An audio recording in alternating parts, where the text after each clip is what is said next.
লঘুচাপের প্রভাবে টানা বৃষ্টিতে স্থায়ী জলাবদ্ধতা সৃষ্টি হওয়ায় দুর্ভোগের দিন কাটাচ্ছেন সাতক্ষীরার লক্ষাধিক মানুষ। মাঝে 2 দিন বৃষ্টি থেমে থেমে থাকলেও গভীর রাত থেকে আবারও মুষলধারে বৃষ্টি শুরু হয়েছে। এতে দুর্ভোগ আরও বেড়েছে।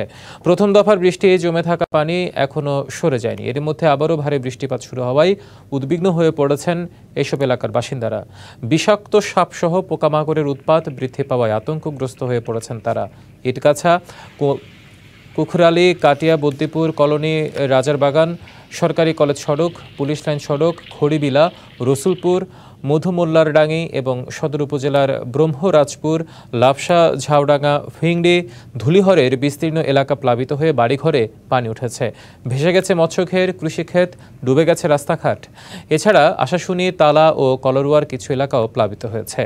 সাতক্ষীরার অতিরিক্ত জেলা প্রশাসক সদরের বিভিন্ন এলাকায় বাঁধ কেটে দিয়ে 2-3 দিনের মধ্যে পানি নেমে যাওয়ার প্রতিশ্রুতি দিলেও তা বাস্তবায়িত হয়নি বলে জানান বাসিন্দারা।